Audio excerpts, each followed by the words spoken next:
Okay, this is kind of at the beginning a very boring project. I Ajá. mean, it's defining the optimal net zero strategy. It's very straightforward, boring, but what I'm going to try to do is to illustrate how we used the AMP to address the important questions underlying this problem. Next, please, Tatiana.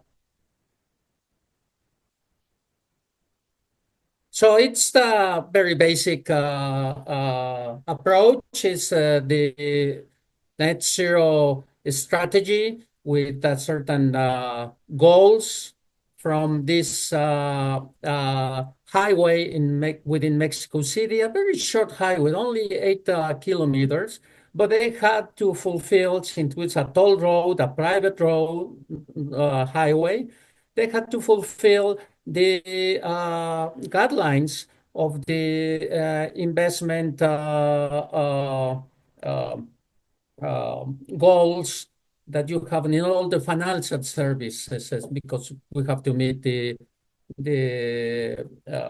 sustainability goals and so on, so on. So we have the reduction of emission of scope 1 and scope 2 mainly. So the problem is that what we have looking at right now is virtue ethics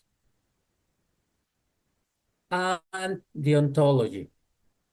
It's the highway as an enterprise, like a corporation with several other highways in Latin America.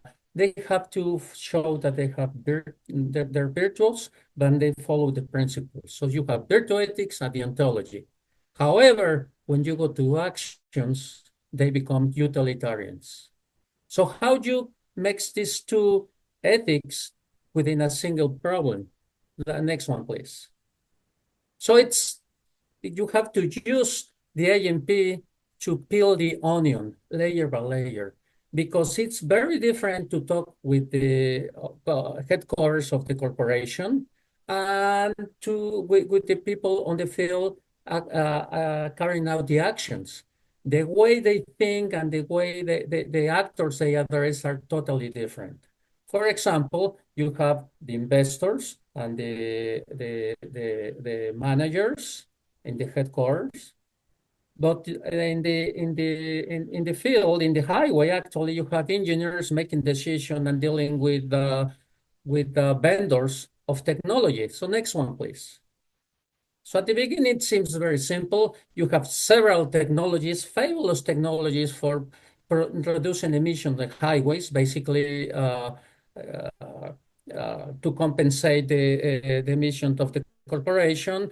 They have to apply these new technologies like these ventilators in the post, new lightings, and these other technologies then in the pavement, whatever. So which technology you select is very difficult, because in the actual approach world, the next one, please,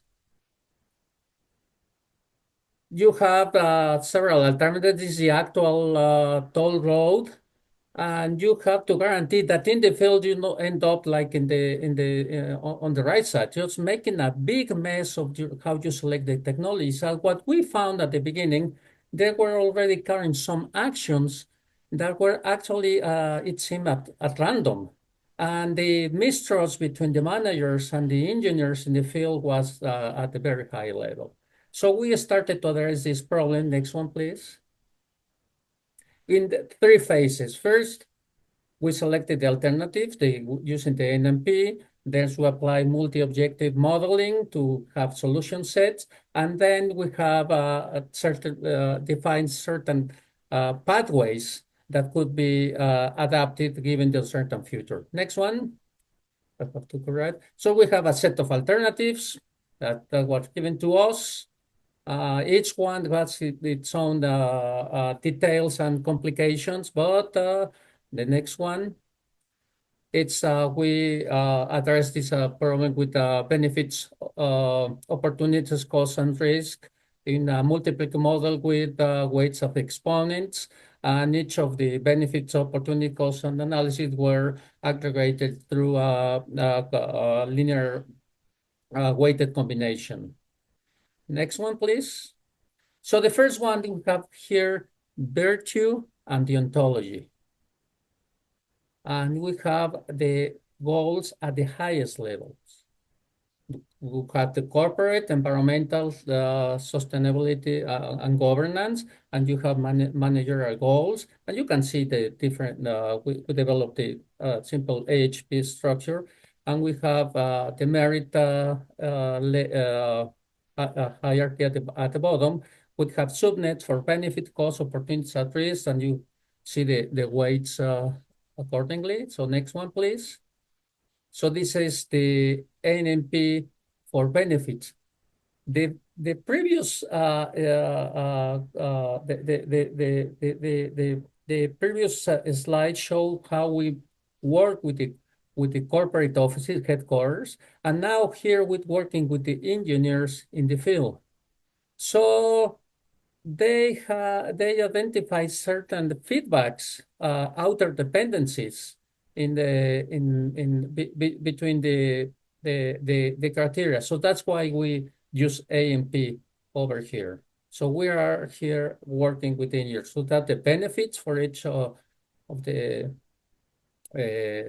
technologies. Next one. Changing opportunities. Next one. Cost, and next one, risk. So let's go ahead to the next one. We are going to rate all of this. Next slide, please. And we use a ratings model.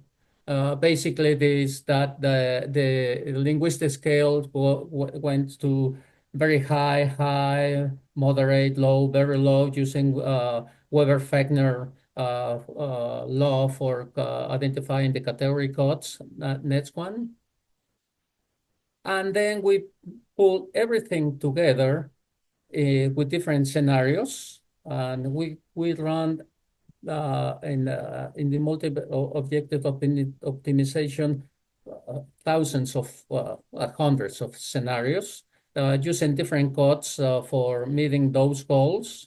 We ended up with dividing how you meet those goals at 25%, 50%, 70%, or 100%, but actually we run a lot more than that. So then for the next one, so we have identified the solution set. That's the general multi-objective optimization. And the first one, it's in Spanish, sorry about that. But we had to minimize the overall score. So subject to restrictions to meet the goals of the corporation, the first hierarchy. And then we have also the goals of meeting the greenhouse emissions gases reduction, and meeting the budget, at the available budget. So that's why we run several scenarios. So that's just the formulation of the model. The next one. And this is the identified solution sets. So in dark green, is for example, for solution set I, you have all the options, and with dark green is which alternatives are selected. So you go to the next one. And then we develop this pathways and thresholds approach. So this is like a subway map with you have the current status, and each time you have a dark line at the end, you have to make a decision. So we identified several pathways. So this was very useful for communicating our results with the managers and the engineers. At this moment, they were communicating each other much better. And just making a long story short, the best solution was the orange one, that you met all the established goals with at a minimal cost. This was very useful because what is showing here is that the path dependencies. If you select certain technology, then you're stuck in your next decision cycle with following that path. So this tool help us to identify the coherence in the decision making across across time in the future. Time for it. And next one, just the conclusions. I think I would rephrase this saying that our approach and the pathway and threshold approach help us to bring together.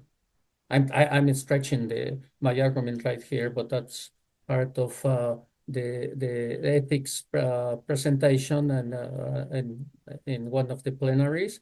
We uh,